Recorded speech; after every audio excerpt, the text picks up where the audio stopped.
Continuing education knows that at the end, students want to graduate. We believe that there's an option for every student. We are there to help students and serve them. It's our mission. And education is transformational. It changes lives.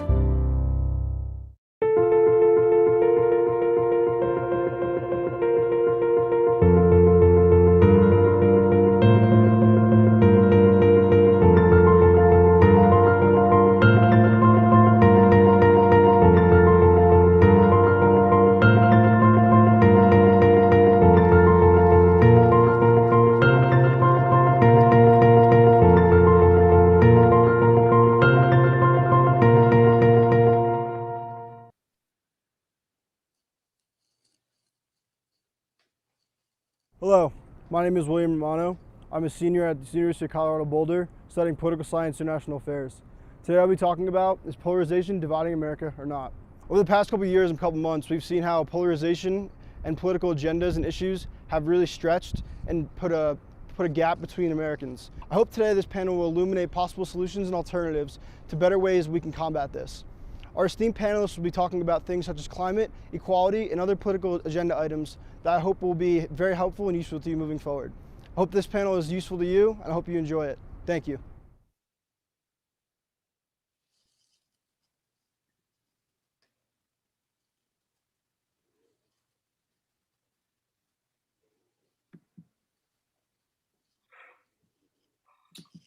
Okay, let me start us off today. Welcome, and thank you very much for joining the CU Conference on World Affairs and our virtual panel today titled, Is Polarization Destroying America? Solutions to Narrow the Divide. All of the CWA panels are being recorded on YouTube and will be available to watch immediately after each event on the CWA YouTube channel. You may submit questions. In fact, I encourage you to submit questions at any point in time during the session through the YouTube chat feature. And when you submit your questions, we invite you to share with us if you are a CU student. We tend to prioritize answering those questions. And if you are also willing to share the location from which you're sending the question, we'd like to know how far we are reaching here. Okay. I am David Burse, professor of political science and international affairs at the University of Colorado Boulder, and I'm going to be serving as our moderator today. I am not a specialist in polarization, so I will be mostly facilitating discussion among our three experts, all three of whom are longtime CWA attendees, participants, speakers. So we have three experts on this subject. In no particular order, Rachel Kleinfeld, John Nichols, and Heather Hurlburt. I'm going to introduce them individually and give them the opportunity to speak for about 7 minutes. And that will be the first portion of today's panel. And following the individual presentations, we will have some relatively short discussion among the panelists about the topic. And then the final portion of today's event will be answering questions that we encourage you to submit through the chat feature, and we will read the questions and do our best to answer them if we can. All right, so let me introduce our lead-off speaker today, Rachel Kleinfeld, who is currently a senior fellow at the Carnegie Endowment for International Peace, and she is also the founding CEO of the Truman National Security Project. During the Obama administration, she served on the U.S. State Department's Foreign Affairs Policy Board. She's also the author of 2 books and is regularly featured in media sources such as the New York Times, Wall Street Journal, Fox News, and a variety of other sources. So Rachel, let me turn this over to you for the next 7 minutes. Thanks so much. Real pleasure to be here, even if here is sadly not Boulder.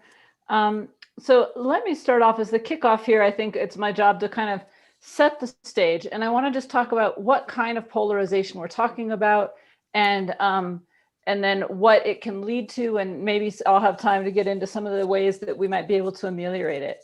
So first of all, there's the kind of polarization which is ideological. We disagree on policies. Lots of political science scholars measure polarization this way because it's easy to measure. And what you find when you do that is that actually Americans are not all that polarized. And so there's been a long debate amongst political scientists. Are we polarized? Are we not polarized? It takes academics really to come up with that debate. Most Americans would agree that we are very polarized. But if you look at ideological polarization, we're not. In fact, we agree on a lot of the most hot button issues: immigration, abortion, gun rights and gun control. You name it, there is majority agreement in this country. When the American Political Science Association in the 1950s wrote their now famous, among people like me, paper saying we're not polarized enough, what they meant was that the parties agreed on so many ideological differences that we didn't have strong party differentiation, and people couldn't decide what party they should be a part of because the parties were very similar. That is not the kind of polarization that's a problem for democracy. Differences in policy are really useful for democracy, and that's why the American Political Science Association said we should have more polarization. What America's facing right now is what we call affective polarization, emotional polarization. This is when we are so tribal, we believe so much that our side is right, that we change our policy views to fit the preferences of our group. And we have disgust for other group members. We hate them even more than we like our own side. And that affective polarization is what we see internationally, and it's what comparative internationalists look at, and it's what can lead to violence. And it's why those of us who have a more comparative mindset say, whoa, what we're seeing in America now is what we've seen in a lot of other countries where we start seeing political violence issues. And it's why we get very worried. And it's why we saw in this election cycle things like multiple secretaries of state in Arizona and Georgia and so on receiving death threats, Republicans and Democrats alike having to keep their kids at home, hiring private security. I was on a call a few weeks ago with a woman who was previously an election auditor there in Colorado, who broke down in tears in this call because so many of her colleagues had had violence and vitriol directed at them. And this was an Air Force officer. She's used to a great deal of stress. And I think we shouldn't pretend that we as panelists or we as individuals are above this tribal instinct. I'm pretty liberal myself, and I live in New Mexico. When I see a big truck here, and it's almost always a big truck with a big Trump sticker on the back, my immediate emotion is anger and secondarily fear. And I go straight to moms and babies at the border, just as other people might be going straight to unborn babies in the womb. And those are feelings of emotion. They're not really about policy, about those issues. If I would speak to those people about the policies, we might actually be able to come to much more agreement. So how does affective polarization happen? Scholars have lots of disagreement about this, but according to most, your political structures influence. Ours are particularly bad, our kind of bipolar structure where you're either a Democrat or a Republican. There's very little in the middle. That's really bad because it really leads to you're one or the other, but they're not determinative. You can have a dualistic system and not have this kind of polarization. Formative rifts can be the worst. So in America, that's our racial rift. These are rifts that started at the beginning of your country, and you can touch on those rifts and they break everything apart. Those can be the worst, but really any division between people will do. The Northern Irish, between the Protestants and the Catholics, religion, tribal, class, the sneeches and having stars on your belly versus not having stars on your belly. People are endlessly inventive about what rifts they will go to war over. What's problematic in America is that all of our divisions are increasingly lined up. And if you look at other countries with polarization, we're pretty unique in that if your racial, religious, geographic, and partisan divisions are all starting to line up, it means that there's very little that you can talk about, that you can do as a human being that doesn't reinforce the group preferences. And that comes down to what TV shows you watch, what sports you participate in and watch, even what stores you go to. There's a reason that I shop at Target and not at Walmart, and so on. These are very, very partisan linked and geographically linked. All of those things can exist, and you can have not particularly horrible polarization until you get entrepreneurial politicians who say, aha, I know how to make my mark on this country. I am going to push on these buttons. And those entrepreneurial politicians use polarizing strategies to mobilize identity. And when they do that, you see polarization grow very quickly. And so 3, 4, 5 years, you can see polarization go from very little in countries to very high. And we've just seen that in our country. We've seen that in Britain. We just saw that in India. So things that were simmering can grow extremely quickly. People like to blame social media, and social media does seem to be making this much worse, but it's probably not a catalyst. There's a great study by a group of political scientists who looked at greater internet use and political polarization across countries. What they found is that in Europe, where there's also quite a bit of polarization, the social media usage and the polarization don't line up particularly well. And in America, the polarization started the correlation is much closer to Fox News and the breaking down of the fair media rules that allowed for very, very right-wing media to take off on talk radio long before the internet. So social media might be accelerating it, it might be a catalyst, but it's probably not causal to our polarization. What does effective polarization do? At the institutional level, it can lead to real democratic erosion, because once you've got your tribe, you care about democracy. You might care a lot about democracy, but you tend to care about your tribe winning just a little bit more. And so that means that at the margin calls, you often push for your group's issue or your group winning, regardless of the issue, just a little bit over checks and balances, over whatever the democratic structures are. And if you think that you are immune or that I am immune, I would say check again. I think it is very hard for anyone to be immune from this desire to win on these issues. But what that means is that there is a tendency toward undemocratic means to achieve our ends. And there's a tendency to denigrate institutions that slow things down and that make it harder to get things done. And we're seeing that in our public sphere right now. And there's a real tension between getting our agendas done that we want as members of these groups and getting our democracy back on a serious footing. And what that does is it makes democracy itself a football in this game of polarization. And it becomes very hard to separate. Do you want what you want because you're supporting democracy? Do you want what you want because you're supporting your group? Is the other side actually supporting democracy? Is the argument a good faith argument or not? It becomes very hard to tell. At the societal level, what does polarization do? We're seeing in America that people don't want their kids to marry into the out group. They don't want their kids to marry the other side. I certainly feel like that about my 2 daughters. So again, not immune from this. And that's because the other side starts meaning so many things. It's not just about partisanship. It's about a whole series of values and so on. You see geographic sorting. We start to live in different places. That's already very pronounced in America. And you start seeing reduced GDP in countries that are highly polarized. People don't want to do business with the other side, and that starts reducing GDP. And so think about, the Hobby Lobby debate. Do you do business with Hobby Lobby after they refuse to allow for, I think it was birth control in the Obama plan? Or Home Depot, which is a big Trump supporter, owned by a big Trump supporter and gives a lot to Trump, or what have you, these kind of financial boycotts that happen. As you start seeing that in countries, you see the GDP going down.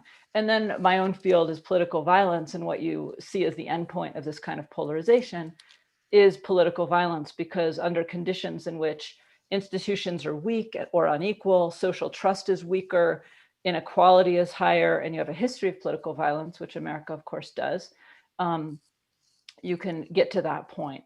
And I think I will leave it at that, with the caveat that there are things we can do about it. And I hope in the Q&A, we get into what we as citizens can do to fight this downward slide. Thank you very much, Rachel. Let me now introduce our second panelist, John Nichols, also a longtime CWA participant. John Nichols is currently the national affairs correspondent for The Nation magazine. He also appears regularly on the BBC, RTE, Irish Radio, NPR, MSNBC, CNN, various other media outlets. He is also the co-founder of Free Press, the nation's media reform network, and he has a new book titled The Fight for the Soul of the Democratic Party, The Enduring Legacy of Henry Wallace's Anti-Fascist, Anti-Racist Politics, which has just been released.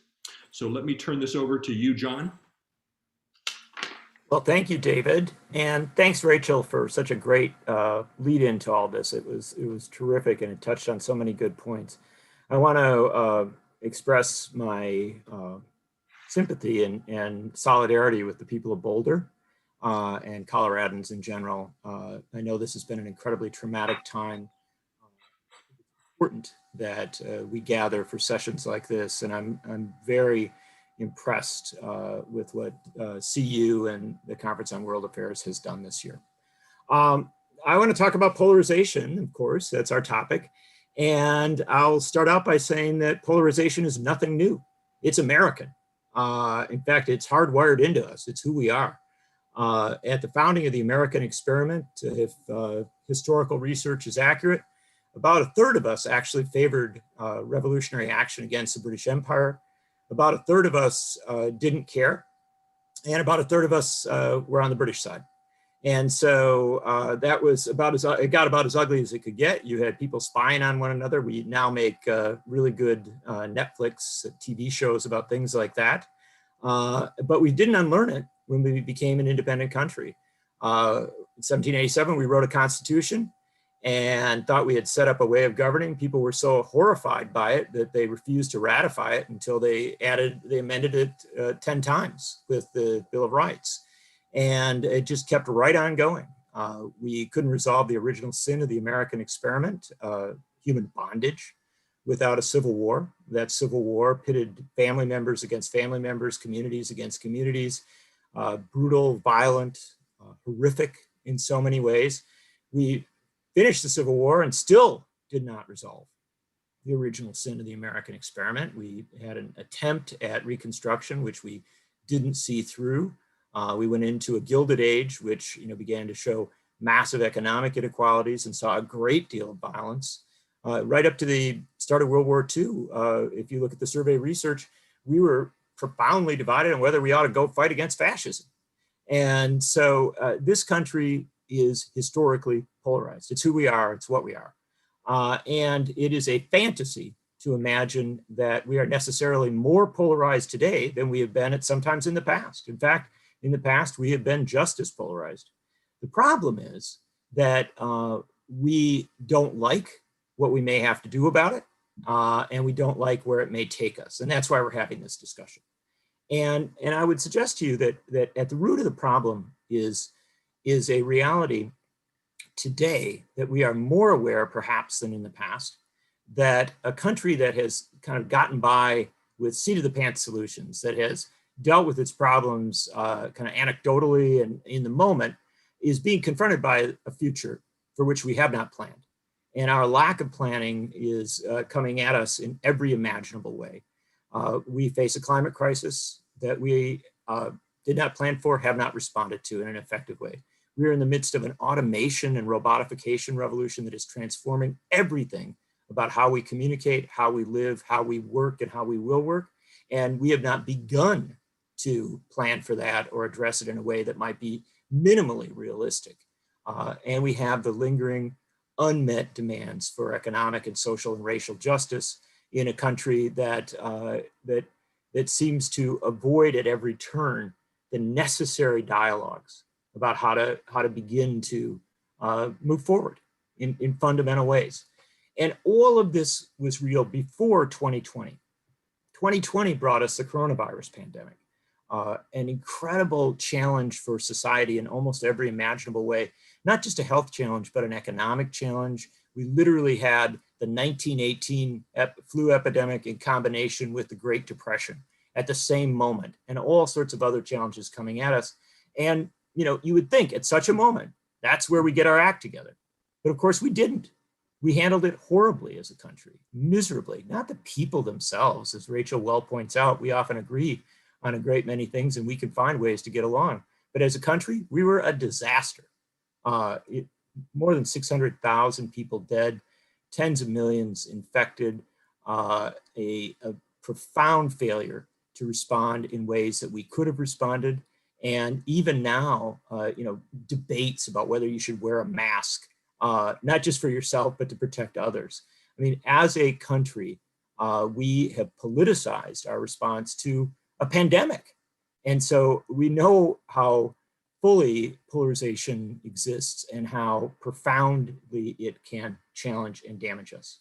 And so, of course, at a moment like this, there's a tendency to want to say, well, let's point some fingers of blame. Let's find the people that we can blame for polarization. Let's find the media outlet or the politician or the ideology or the party. And it's very easy to do that. The fact of the matter is there are plenty of guilty parties. There's no question. I mean, look, I will tell you bluntly, flat out, Donald Trump did a horrible job of managing a pandemic. He did a horrible job of doing a lot of other things as well. And remarkably, Republicans in Congress who criticized him for doing a horrible job one day turned around and empowered him the next. And so we had, we had a political meltdown resulting from who was in office and who was sustaining that person in office. But I can point to an awful lot of Democrats that screwed up incredibly badly as well. And so at the end of the day, we have to recognize that we have a structural crisis in this country. And it is a structural crisis that underpins the challenges that we face as regards polarization. This is a country that established a lot of its governing practices and approaches in 1787. And they didn't do it very well at that time. The Constitution was such a mess that the founders literally amended it on a regular basis, not just with the Bill of Rights, but they amended it, the process by which you pick a president and vice president after the vice president shot the former Secretary of the Treasury, something about which we now do plays on Broadway. And so the fact of the matter is that, we started out with a system that was oriented toward the elites, that was oriented toward a fantastical mindset of a certain moment, and it hasn't worked. It has not gone well forward. Now, we've amended it a lot and we've made it better. We've expanded the franchise. We've made this country into something that is much more functional politically. But at the same time, we still have an electoral college that in the last 20 some years has allowed the loser of the popular vote to become president of the United States twice. You want to talk about something that feeds polarization? Trust me, that does it. We have a gerrymandering of our electoral districts, which literally feeds into polarization because it makes the primary so much more important than the general election, that we end up in a situation where you can't get to public office unless you go to an extreme. We have state-based systems for elections, which mean that we run our elections in different ways in different states, as is now playing out with all the controversies as regards what's happening in Georgia as opposed to other states. And we have literally archaic rules for how we manage our elections, how we get to power in this country. There is simply no question. We need constitutional reform. We need more amendments. We need more structural responses to the crisis. But that's not easy. That's incredibly hard to do.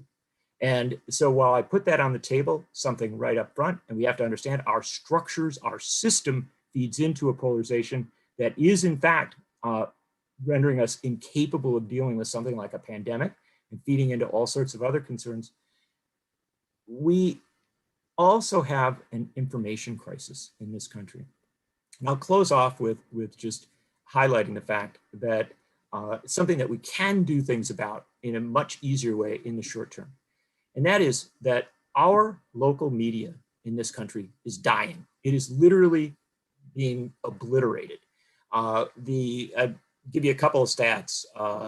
We've seen 47% drop in newspaper employment since 2008.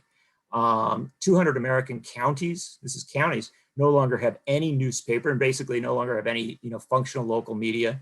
11,000 news media jobs lost in the first half of last year. A crisis across not just newspapers, radio, but also local TV. There literally is not enough local media. And you say, well, okay, we've got national media. We've got Fox and MSNBC and CNN and the New York Times. Well, I always inform people that only a tiny portion of Americans ever see the New York Times. I mean, that's a minuscule number of people. And as regards Fox, MSNBC, CNN, and these other networks, they're actually, they are watched, but they are not nearly as dominant as you might think. And so we end up in a situation where people who get information, who are really the gatherers of information, do step into silos, and they live in a silo where they get a lot of information that reinforces who they are from the national level. Now, historically, that always existed, at least to some extent, but historically that was mitigated at the local level. You'd get all this, you'd hear somebody ranting on a radio program in the 1930s or the 1950s or the 1960s or a TV program. But then you pick up your local paper, you listen to your local radio talk show, whatever, and somehow, you begin to balance it out. We're losing that local response. We're losing that mitigating response. And as a result, we are all sort of living in this national discourse where we think that the big deal is Matt Gaetz, or that the big deal is some other controversy of the moment. And underpinning it is what Rachel was talking about, the notion that one side good, other side bad, and that if the other side comes to power, really bad things will happen. That's fed incredibly at the national level. It's not mitigated enough at the local level. Unless we address the collapse of local media in this country, and I would point to this as a fundamental reality, unless we address it, what we are in now will get dramatically worse, no matter what we do as regards the structures of our democracy, which should be addressed and improved. But unless we address this information crisis, our polarization of today we'll look back on it romantically and say, wow, there was a time in the past where we could at least acknowledge that the other ones existed. We're headed in a very dangerous direction unless we take major steps to renew local media on all levels, and don't just expect that the market will do that. We have to respect that there will have to be interventions by the government, as in every other country around the world, to support public media, community media, and to give people the power to create media that responds to their needs at the local, state, and national level. With that, I'll leave off, and there's so many more things to discuss, but I sure appreciate being a part of this dialogue. Thank you very much, John. Let me now introduce our third panelist, Heather Hurlburt, who's also a longtime CWA contributor and participant. She currently directs the New Models of Policy Change project at New America's Political Reform Program. This New Models of Policy Change project has become a leading site for the analysis of questions related to diversity, gender, and equity in international affairs. Prior to that, she has performed many roles in the US government. She was a special assistant and speechwriter to President Clinton. She worked in the State Department in policy planning staff. She's also worked on Capitol Hill and served on the US delegation to the Organization for Security and Cooperation in Europe. She's held senior positions at the International Crisis Group, the National Security Network, and Human Rights First. So Heather, let me turn it over to you. Thank you so much, David. And it's wonderful to be back virtually in Boulder. I joined John in sending support and solidarity to all of our friends in Boulder and everyone who's was affected by that mass shooting and all the tragedies that we've seen in the last year. And I also want to apologize if you saw my lips moving while John was talking. It was because this being 2021, I got the call to schedule my COVID vaccination while I was on the panel with you all. So it's 2021 for all of us, isn't it? I also, it's always Russian roulette at the CWA. Do you want to go first? Do you want to go last? And, so much has been said already, particularly, frankly, Rachel did just a fantastic job of laying out how we got here, how we used to think about polarization versus how we are forced to think about it now. So I want to make a couple quick points, and then I will spend most of my time throwing out some, if not solutions, responses that we can then debate, discuss among ourselves. So the two broader points I want to make, again, really footstop and draw out things that Rachel and John mentioned. And number one is this point that we are not observers, we are participants.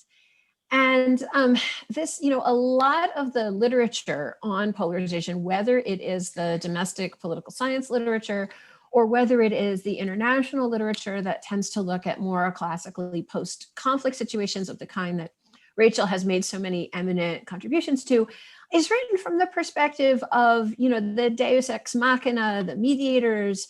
And I sort of, there's an old joke about the Soviet Union. There's two ways of reforming the Soviet economy. The realistic way is that little green men land in ships from Mars, do it. And the unrealistic way is that we do it ourselves. Well, we have all this literature and all these ways of thinking magisterially about how to end polarization. But the reality is that polarizers are us.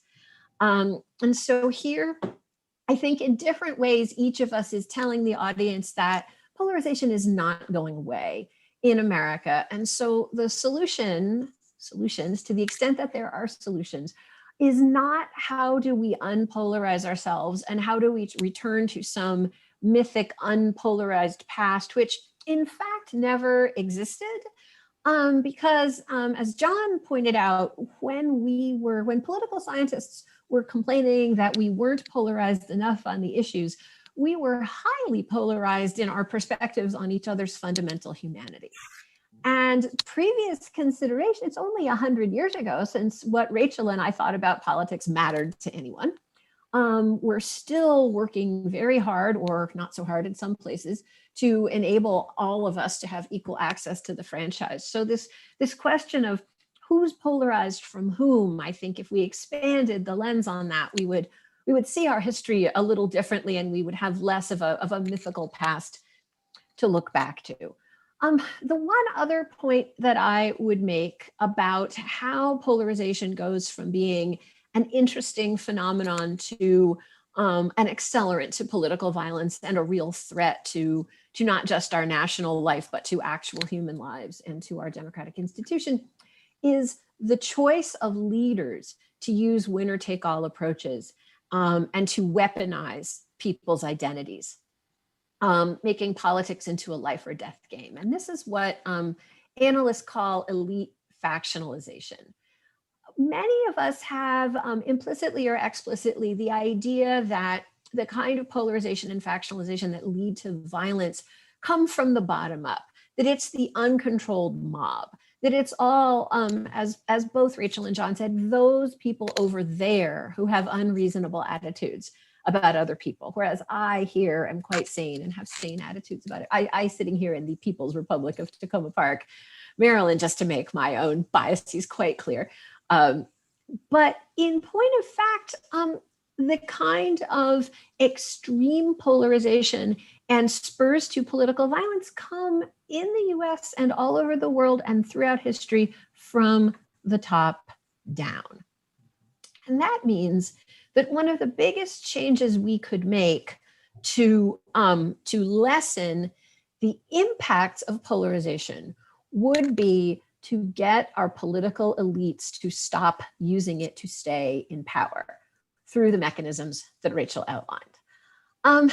Now, that is much easier said than done, obviously, in particular, since we now find ourselves in a moment where polarization affects all of us, but it's not symmetrical. That is, Republicans and Democrats, conservatives and liberals have not taken exactly the same attitudes. They don't mirror each other.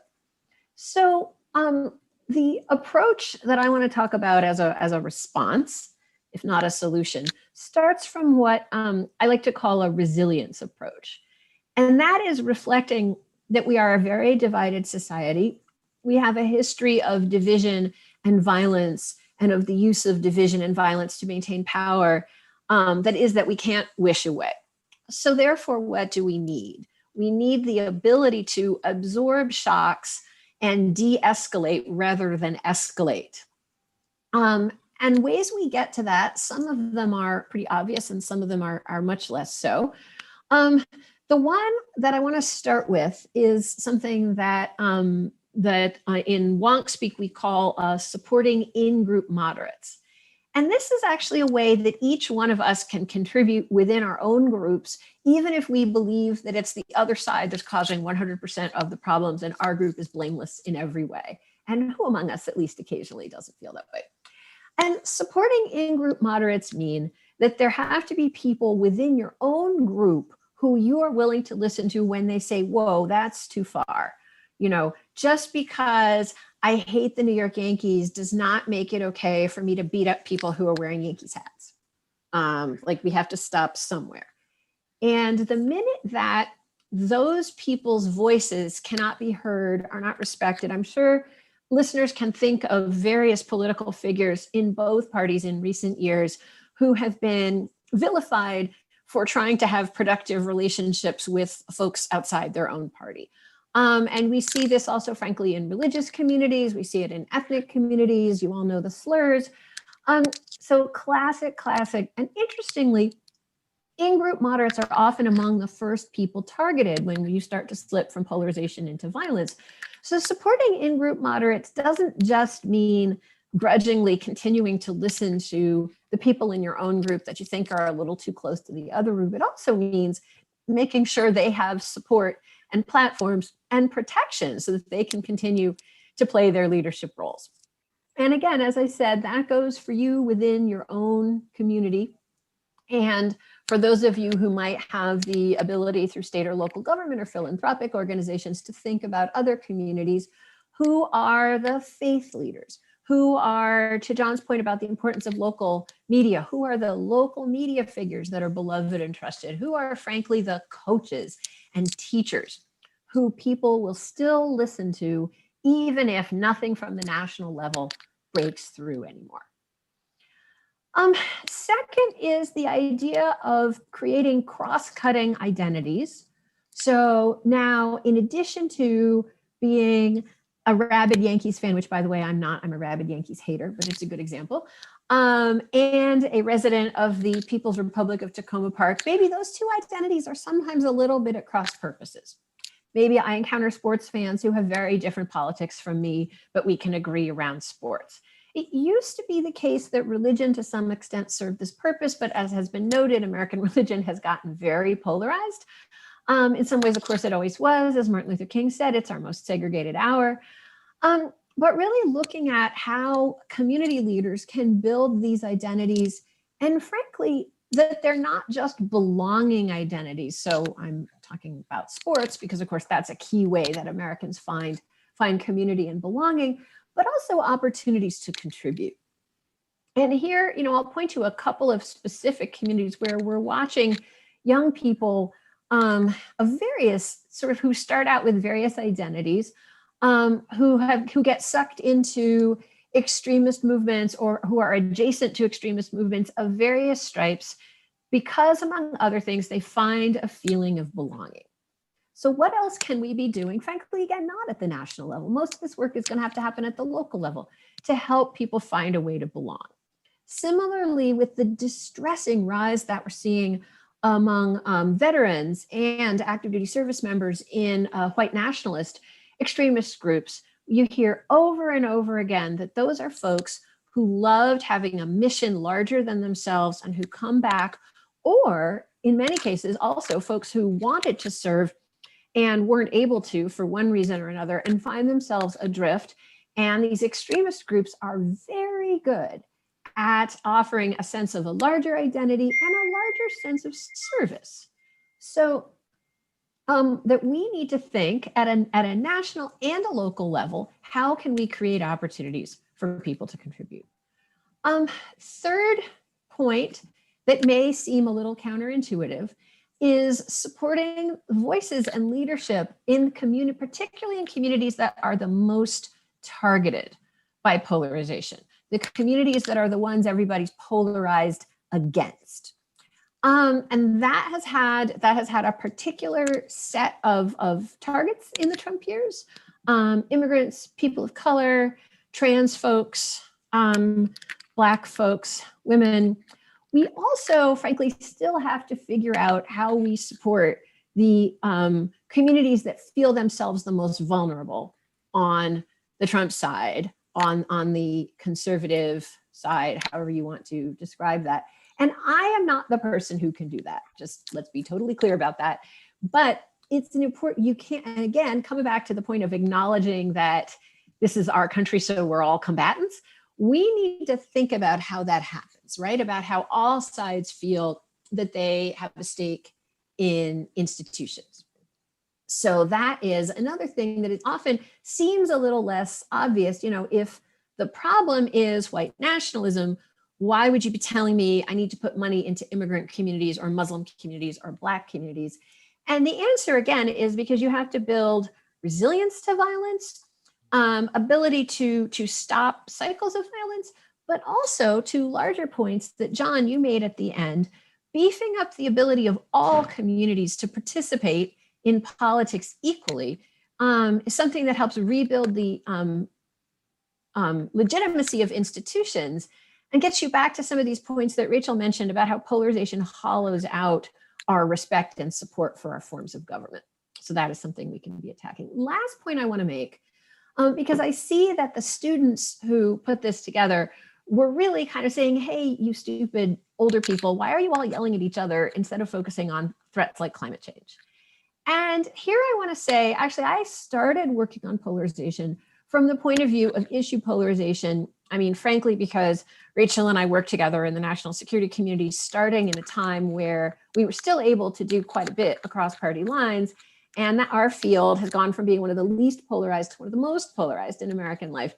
And I got into that field with some sense of optimism that actually you can still build coalitions to get specific things done across ideological polarization.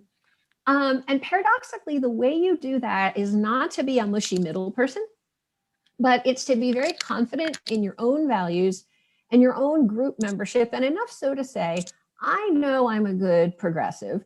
And if I go hang out with those libertarians, that doesn't make me less of a good progressive. It just makes me a smart progressive. Or alternately, I know that I'm a good never Trump Republican.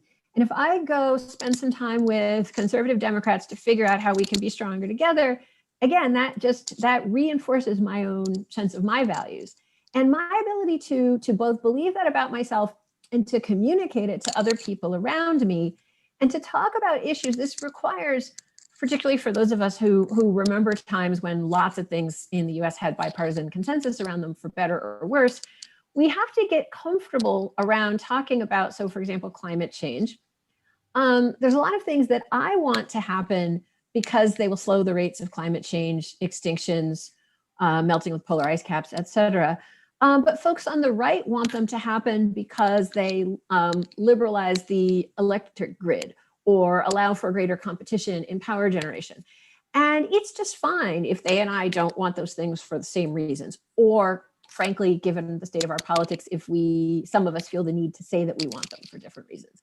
So the very practical answer I have for the question that started this panel is that we actually have to get more comfortable with the ideological roots of what we're doing, and then feel confident enough in that to be able to work toward specific solutions around which we can build coalitions. And that's actually a really exciting and positive prospect, but it requires managing, becoming resilient to the kind of affective or emotional polarization that Rachel started us off talking about. So I'll leave it there and hope that others have other solutions to discuss as well. Thank you, Rachel. I'm going to make a. That was Heather. Sorry, Heather. I'm sorry. I am sorry. I'm going to make a kind of an executive call here.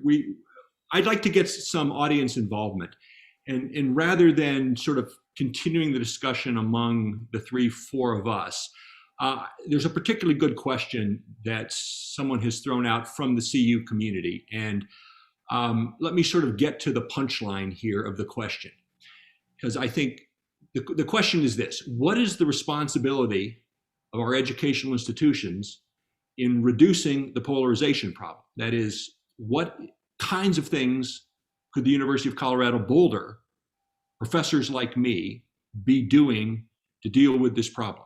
And let me offer this to all three of you. Rachel, if you'd like to start. If not, John, Heather?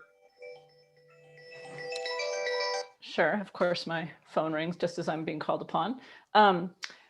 Sure, with no time to prep that thinking, let me just spout some thoughts. First of all, I would say that if you look at, there's a great organization called More in Common that works globally, mostly in Europe and America, to fight polarization. And they do a lot of research on the problem. And one thing they found in America is that one of the problems in polarized groups is a lot of misunderstanding about the other side. So if you ask Democrats, what do you think the average Republican is? You get, fangs and horns and so on and vice versa. The people who most misunderstand the other side are highly educated Democrats. The more education you have on the Democratic side, the more you misunderstand. It's not the same on the Republican side. Actually, more education doesn't correlate with more misunderstanding. But there's something going on there. So first of all, I would say our educational institutions are part of the problem right now of polarization. That's what that finding tells me. The other thing is that polarization, of course, is not just about young people, but there is something particular that does seem to be going on with young people about a lack of ability to handle too much complexity in their thinking. And this is going by the words of cancel culture or whatever, where they're being protected from a lot of nasty things that that are out there. Psychologically, the research suggests that that's not great, that actually protection makes you more sensitive to trauma. But also, those of us who monitor hate groups have found that canceling those hate groups has been one of the triggering factors that's making them more virulent. The more they're getting pushed off the mainstream, the more virulent they're getting. And so I guess what I would say to academia is, instead of protecting students from difficult conversations, instead of having them think within smaller and smaller groups, the job of academia really needs to work more on making people curious about other people. And that curiosity is a mindset that is inimical to polarization. It is extremely hard to be curious and to hate at the same time. And so, but when you're curious, it doesn't mean you like, it doesn't mean you agree, but it does mean you have to find out more. And it's also a very good stance for a university to take, to encourage curiosity about the why, about where somebody's views are coming from, about who holds these views. It's a fairly neutral stance for a university to take. And so I think in the various wars that are happening on university campuses about how to handle differences of opinion, speakers, all sorts of things, a stance of curiosity rather than the stances on freedom of speech or what have you that have been the battlegrounds might be a better way to start looking at this issue of polarization. John, do you have something you'd like to? Well, thankfully, I'm not an academic. And so as a result, I can speak with great authority about things I don't know. But I have taught at a couple of universities and lectured at more than a few. My sense, and in reading this question from one of your faculty members, it says that much of our polarization seems attributable to shallow thinking. What is the responsibility of our educational institutions in reducing that problem? That's a very interesting way of putting it, because it does suggest that the institutions themselves have an educational role as regards polarization, i.e. how do you come into the mix? How do you get beyond the bubble of the university, if you will, bubble of the academy, and go out into the world and speak? And I think that's exactly the right thing to do. I think that university faculty should be much more engaged at the local level and at the community level where a university is, and at the state level if it's a statewide institution. I think too many faculty members are focused on their own research and on their own teaching in their own bubble. And if they move beyond it, they may move a little bit onto the campus, right, and see a campus debate. But I think that academics should be much more a part of our discourse, but not telling us what to think, telling us what they think, and speaking in bold, strong ways, and doing so in hopefully ways that model an understanding that you can take a strong stand, right, based on a lot of information, based on a lot of evidence, and recognize that somebody else may have a different position. i.e. have really great, really rich, really deep debates. One of the things that strikes me about young activists, and I spend an immense amount of time writing about and talking to them, is that they want more information. They want to go deeper. They want to know how things work and why they work the way they do. It may be because they want to change that, and I think that's healthy, but they want that discourse. And there is I find, and doing a lot of reporting on this and a lot of work on it, I find people are very open to deep, smart dialogue. And we just don't get enough of it. You know, our dialogue in this country, I do a lot of cable TV, right? And, you know, I will ask a producer before I go on a show, you know, how long a segment is it? And they'll say, it's really long, 4 minutes. You know, I mean, and you all know this is the reality. And you're like, wow, I'm going to get 4 minutes, you know? And of course, it's not that. You get about a minute to respond to a question after a setup. And yet that's what we're reduced to. And so I think the Academy has a real role, again, starting at the local level, moving to the state level, moving, you know, wherever it can, to take that deeper discourse off the campus into the community. But don't do it in some, you know, soft, let's all get along way. Do it in bold, controversial, challenging ways. And the weirdest thing, I'll give you one final aspect of this. I live in Madison, Wisconsin. I read a lot about the history of the McCarthy era. And the fascinating thing was that during the McCarthy era, the University of Wisconsin campus was a hotbed of liberalism with a lot of socialists. And it was a place that was very much in opposition to McCarthy in a lot of ways. And yet the Republicans in the legislature kept increasing the funding for the campus, right?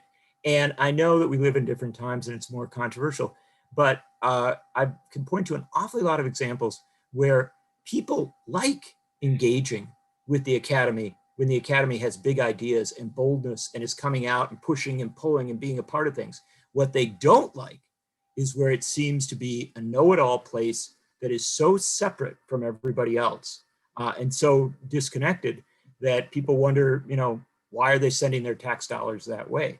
And so I guess my bottom line is get off campus, take what you know out to where you live and model, you know, some really deep intellectual discourse. I think that's a very healthy thing to do. I want to add a couple things, but I promise to be super brief so we can get in more questions. Just for the fun of it, to be a little controversial. I mean, human beings throughout history have been subject to this kind of polarization and misapprehension of each other. And in some ways, it's the height of hubris to think that universities can fix that and to think that going to universities can fix it for us. And I mean, Rachel's point about the particular kinds of misapprehensions that thrive in the minds of highly educated Democrats should make us all, I mean, both a little modest about picking on the universities as everything being their fault, but also modest in our expectations about what universities can accomplish, right? I mean, it's just super frustrating, but it is the case that it is not unfortunate. I mean, for me, the biggest trauma of the last 5 or 6 years is it turns out to be just as easy to polarize and push Americans into extremism and violence as people in other parts of the world. And that was my own personal version of American exceptionalism. But so number one, just like, let's give the universities a bit of a break. And number two, I went to college in the 80s during a quite polarized time in American life. And I have not yet managed to erase from my brain the memory of all the older adults wringing their hands about how terrible we were and how extreme we were and how dumb we were. And we didn't understand activism and we didn't understand anything and we were doing it wrong. And, you know, now we're Gen X and for better, for worse, I look at this and I look at cancel culture, which is a much bigger thing on university campuses than anywhere else to the extent that it is a thing at all. And I just feel like every generation throws a hero up the pop charts. And universities, I mean, John, you've touched on a lot of questions about how universities can be better citizens.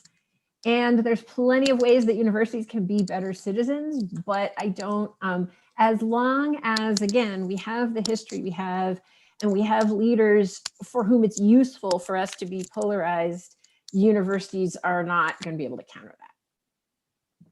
Okay, I think there's several questions relating to social media that I think are worth exploring here.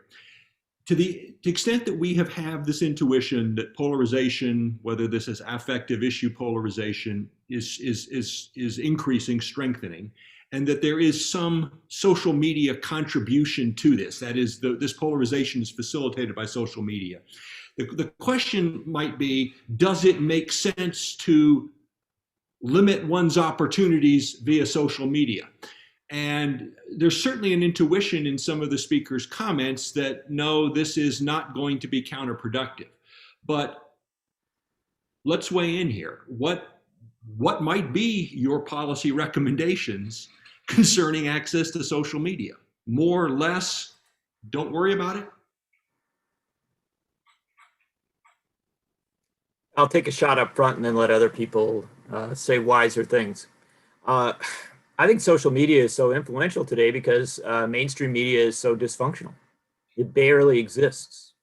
We have a decaying, dying media system in the United States. And the evidence of it is writ large across every measure that is realistically made. Newspapers are dying. Local radio is dying. Local TV is a slurry of weather reports and crime reports and too little of anything else.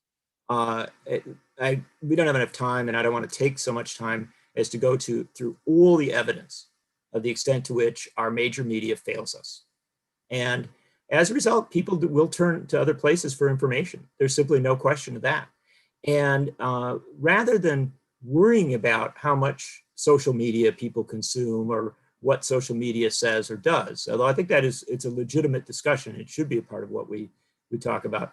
I would suggest until we get to a point where our major media, our mainstream media, our legacy media, all the 1,000 terms we use to describe it, until it is dramatically more functional, we are, people are going to turn to social media. And if you were to shut down one platform, they'll go to another. And so I think we're having a very unrealistic discourse about this. And I'm always reminded of the old vaudeville joke where there's two women sitting at an automat in New York. And one woman says to the other, "The food here is terrible." And her friend says, "I know, in such small portions." The fact of the matter is, our problem with media today is we get so little quality information and so little quality discourse from major media in this country and from what we think of as the touchstone media in this country, that people are going to go other places. It is as simple as that, and it is something that needs to be addressed. I mean, I'll jump in quickly and say that this is not an easy question, and anyone who tells you there's a simple answer to it is not doing it right. We have just finished up a 4-year experiment with the most prominent voice in US political life inciting violence against minority groups. And we see that there was an increase in killings of Jews, of African Americans, of women, of LGBTQ people, of immigrants. So we don't want to repeat that. I'm also the child of 2 journalists, and I value free speech very highly. We also have the problem, which Rachel referred to earlier, that on the one hand, it's clear that deplatforming extremist groups, driving them off social media helps in some ways. It's also clear that it tends to make them more radical, and it may have contributed to them working more closely with each other. So we are gonna, and we also, of course, have huge corporate interests involved. So the answers here, there isn't a simple do more of this, do less of that. Nor, never tweet is an answer for some people, but not for everyone. I worry a lot about the immediacy of social media on children, being the parent of a teenager. But we are going to have to, through trial and error, figure out systems that manage this, and frankly, hope that both our brains evolve and our institutions hold up for all of the errors while we go through the process. Okay, we are getting very... So I'll just jump in shortly. Oh. Yeah, please. Rachel? So I very much agree with John about the need for better local media. I happen to live in Santa Fe, New Mexico, which has a fabulous local paper bankrolled by the fact that it also prints the New York Times. And we're very lucky. And I moved from Boulder to not have a fabulous local paper. And I really felt what that was like to live in a community where you just couldn't get good news. But I don't think that a lot of people are going to social media purely for news. I think they're going for connection, and that one of the losses in American society is authentic connection. The level of isolation, the level of loneliness, the level of search for community that people are finding in more extreme groups is one of the things that's being driven by social media. And I think Heather's absolutely right about the problematic nature of solution sets here. I think one thing that could be done is more friction and algorithms that that recommend more and more extreme things. Once you start looking at extreme content, they recommend more and more. So I'm sure all of us who research political violence are constantly told to join white supremacist groups. I know that shows up on my listservs all the time. It's very disturbing. And so figuring out how to deal with those algorithms in a better way so that the recommendation features are a little more finely tuned would be helpful. But you're talking about issues on the margin because the problem is demand, and the problem of demand has to do, I think, with the problem of social cohesion in our country. And that gets down to this issue of social trust and connection and real authentic connection that we started with, really. Thank you very much, Rachel.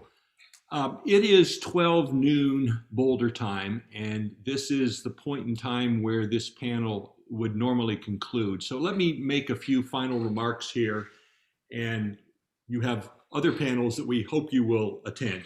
So thank you all, speaking to the audience here, for joining us today, and a special thanks to our three speakers who volunteered their time, and we are very grateful for their participation. If you would like to know more about our speakers, they have written books, they have podcasts, they have social media accounts. You can look them up on the CWA website, and we encourage you to do that. CWA relies on the generosity of people like you to make this event possible. So we would ask that you please consider making a gift to the Conference on World Affairs, which can be done on our website. And finally, please tune in this Sunday, April 11th, for live CWA events, or to catch up on the ones that you missed already on the CWA YouTube channel.